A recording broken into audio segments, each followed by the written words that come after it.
everyone, and welcome back for another deep dive with us. You ready to get into it? I think so, yeah. Okay, cool. This is going to be a heavy one, though. Yeah. Today, we're really getting into some pretty intense topics. Yeah. We're going to be talking about corporate power Okay. and propaganda and how those two things influence the way that we all perceive the world around us. So, and particularly in the U.S., right? Exactly. How have these efforts kind of shaped how our economic and political systems work? Yeah, so basically, how do the people in power stay in power? And what role does controlling public opinion play in all of that? Yeah, it's a great question, and it's a big one. It is. To unpack all this, we're going to be looking at the work of Noam Chomsky. Okay. Have you heard of him? Yeah, I've definitely heard the name. Yeah, he's a scholar and a public intellectual. Okay. And he's known for his critiques of power structures. Gotcha. So we've got some excerpts from his lectures and discussions. And I'll just warn you, he doesn't hold back at all. Oh, good. I like that. Yeah. Straight to the point. So one of the things that stood out to me the most in Chomsky's work was this concept of a real war happening in the United States. Right. But he's not talking about a war with, like, physical weapons? No. He calls it a class war. Oh, okay. Interesting. Yeah. So what does that even mean? Well, he argues that there's, like, this very deliberate effort by, like, a business elite to hold on to their wealth and power. Okay. And a big part of that is, controlling how the public thinks. Right. Especially about things like economic fairness and labor rights. That kind of sounds like a conspiracy theory. I know, right? At first. It can sound a little out there. Yeah. But then Chomsky brings up this labor leader, Doug Fraser, back in 1978. He straight up publicly called out business leaders for waging this one-sided war. Really? Yeah. And I mean, if someone like Fraser's saying this, it's not just some fringe idea. Right. That's a good point. Right. So this is something that people were actually talking about. Definitely. And you know what?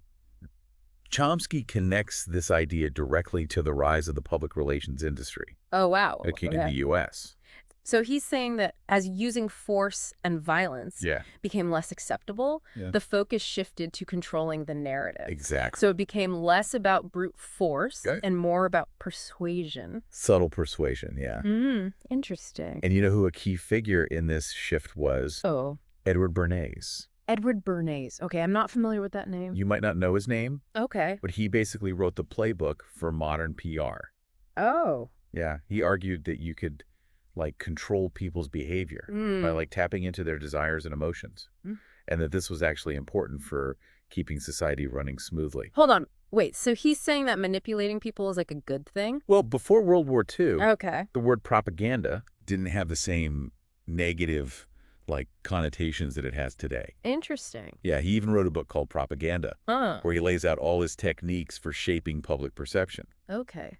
And Chomsky's point is that this way of thinking isn't new. Gotcha. It goes all the way back to the founding of the U.S. Really? Yeah. That's fascinating. Yeah, he brings up James Madison. Oh, okay, one of the founding fathers. Yeah, he was super influential in shaping the Constitution. Right. Well, Madison was worried about what he saw as the dangers of a true democracy.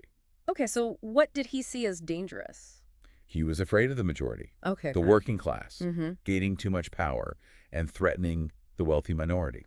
So even in the foundation of American democracy, there was this fear of everyday people participating too much. That's exactly Chomsky's argument. Wow. He's saying that Madison designed the Constitution to keep power in the hands of the wealthy and to limit what he called the excesses of democracy.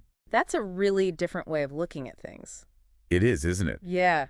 And Chomsky says that this principle of protecting the wealthy minority is still shaping things today. Really? So it's like this underlying current throughout history. That's his point.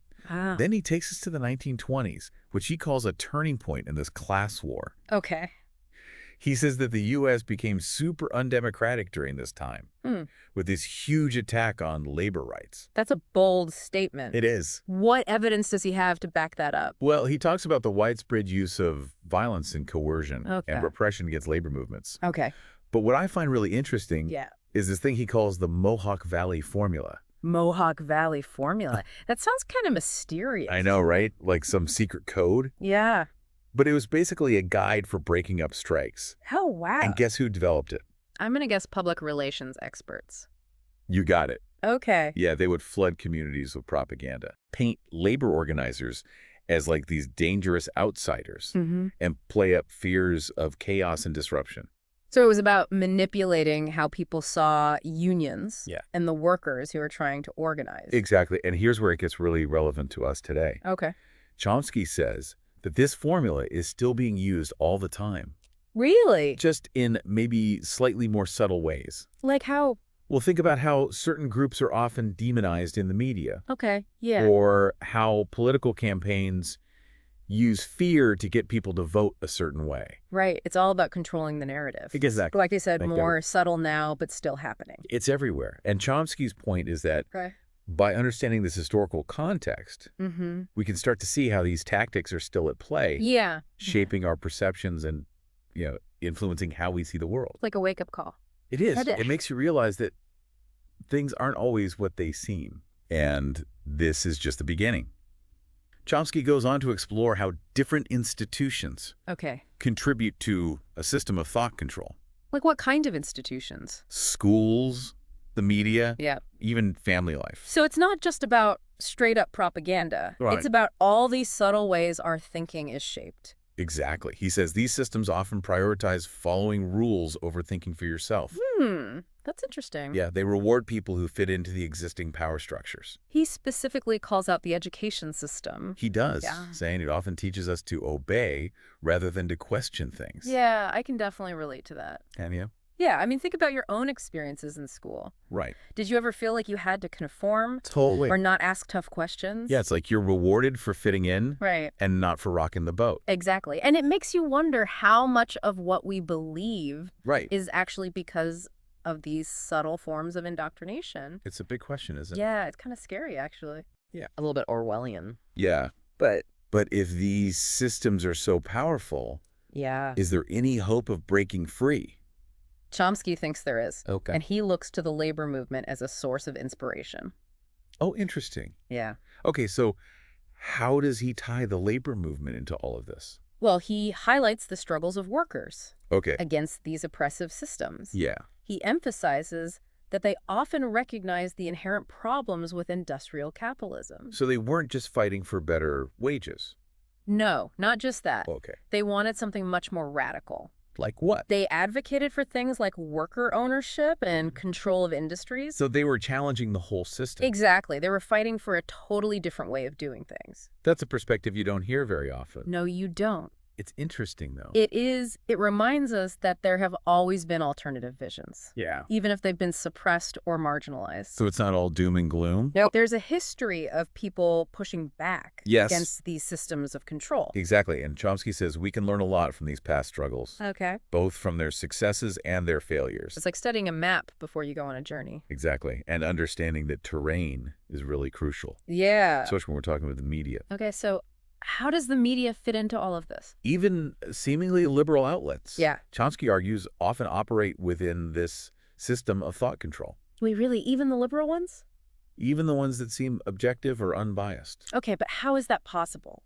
He suggests that journalists, even unconsciously, often internalize the prevailing beliefs. Gotcha. And they act as filters. Oh, so they control what information gets out to the public. In a way, yes. He calls this manufacturing consent. Manufacturing consent. Yeah. And he uses some pretty interesting examples to show how this works. He does. Okay, so what kind of examples? Well, he talks about how the media portrayed Newt Gingrich. Okay, I remember him. Wasn't he all about free markets and small government? That was his rhetoric. Okay. But Chomsky points out that Gingrich actually supported some pretty protectionist policies. Really? Yeah, stuff that went against free trade principles. Huh. And get this, he represented a district that received a ton of federal subsidies. Oh, wow. So he was basically advocating for welfare for the rich. It's kind of ironic, isn't it? While telling everyone else to pull themselves up by their bootstraps. Exactly. That's pretty hypocritical. Well, that's a great question. Yeah. And it's the kind of critical thinking Chomsky wants us to do. Okay. It's not saying everything is black and white. Right. But he wants us to look beyond the surface, to see the inconsistencies, and to question the narratives that we're given. So instead of just accepting what we see and hear, we need to dig deeper. Yes. Look for contradictions and ask ourselves, who's benefiting from this narrative? Exactly. This is getting really interesting. I know, right? I'm hooked. Yeah. Let's take a quick break and then we'll come back and dive even deeper into this idea of manufacturing consent. Sounds good. All right, so we're back and we're talking about this idea of manufacturing consent. Yeah, it's a pretty wild concept, right? Yeah, it really makes you think about how much control we actually have. Right, like are we really in charge of our own thoughts and opinions? Exactly. Or are we just being manipulated? Yeah, and Chomsky argues that the media plays a big role in this. He does? Even the outlets that seem objective, they often end up reinforcing the dominant narratives. It's true, but isn't it a bit much to say that all media is just a tool for the elite? Yeah, I mean, there are independent journalists out there doing good work, challenging the status quo. You're right. Chomsky acknowledges that there's diversity in the media. Yeah. But his critique is more about understanding the bigger picture. Okay, so the systemic factors that shape how information gets out there. Exactly. So it's not about saying that every journalist is in on some big conspiracy. Yeah, no. But recognizing the pressures and influences that can shape their reporting. Yeah, things like the concentration of media ownership, the influence of advertisers, and the way journalists are taught to see the world. So even with good intentions, journalists might end up reinforcing certain biases. They might. Or avoiding stories that challenge powerful interests. Exactly. And it's not just about what gets reported. Okay. It's also about how it's framed. Okay, so how a story is presented can make a big difference. Absolutely. Think about how a story about a protest could be spun in totally different ways. Depending on what they choose to focus on. Right, like focusing on a few acts of violence. Yeah. Rather than the overall message of the protest. Right, so it's all about shaping the narrative to fit a certain agenda. Exactly, and Chomsky's analysis goes beyond the news. Really? Yeah, he says that entertainment plays a role too. Okay, so like movies and TV shows? Think about how sitcoms often present a very individualistic view of the world. Okay. Focusing on personal problems instead of systemic issues. It's funny, we laugh at sitcoms from the 80s that seem so dated. I know, right? But are we any less susceptible to the messages in our entertainment today?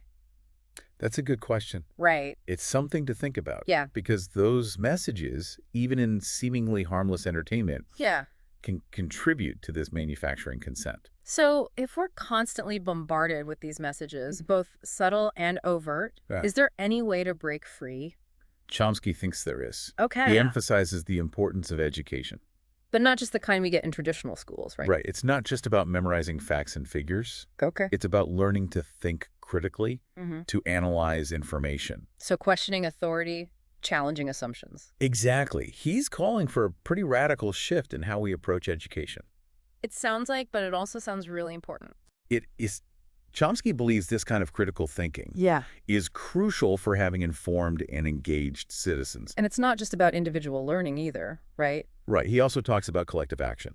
Okay. So how does that fit in? Well, he argues that real systemic change requires people to come together. Okay. To organize and challenge power structures as a group. And he often uses the labor movement as an example of this. He does. So what's so powerful about the labor movement? Well, it's not just about advocating for individual benefits. Okay. Like higher wages or better conditions. It's about recognizing the shared interests of workers. Okay. And challenging the very structures that cause inequality and exploitation.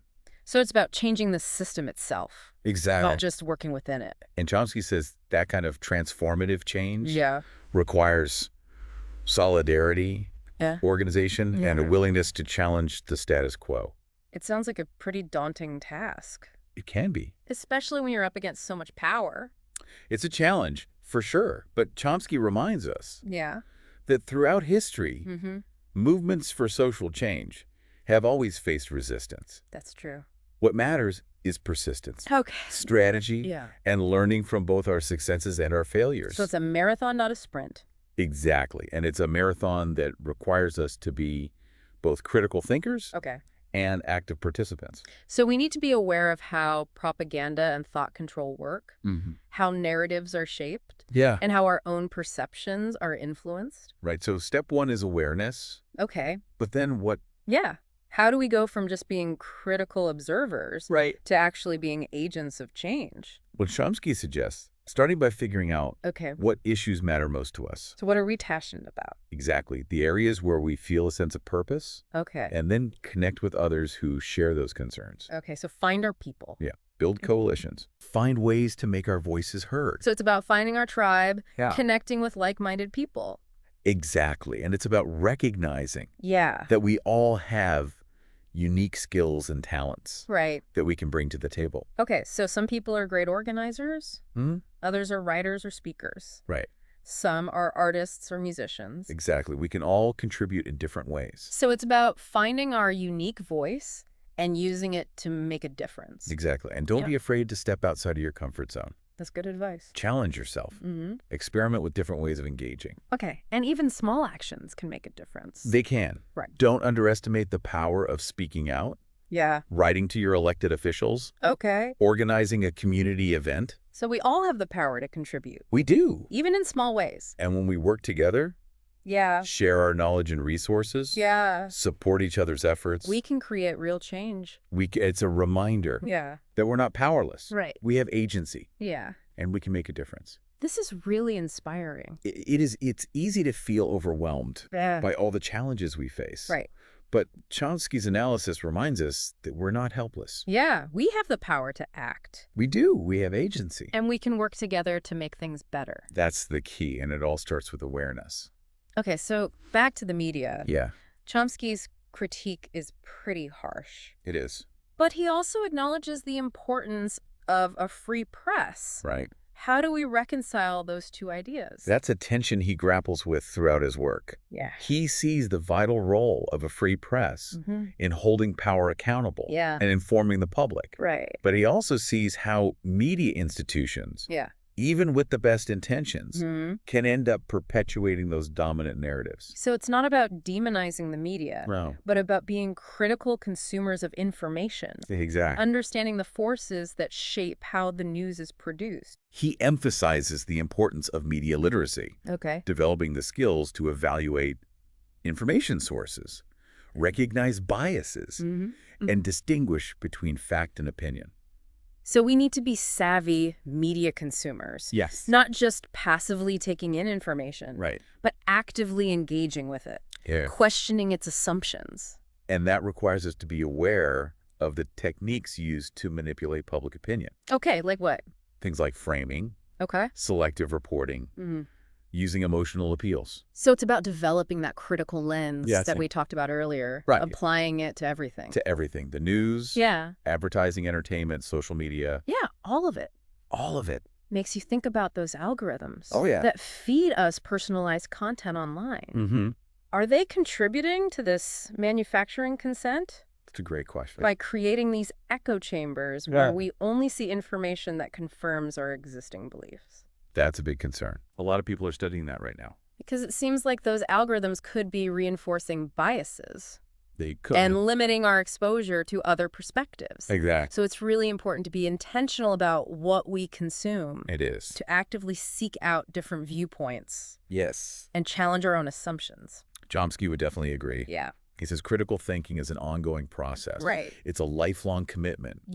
To learning, questioning, and engaging with the world. In a thoughtful way. In a thoughtful and informed way. This is making me rethink how I approach information. Me too. It's easy to just accept what we see and hear. It is, especially when it comes from sources we trust.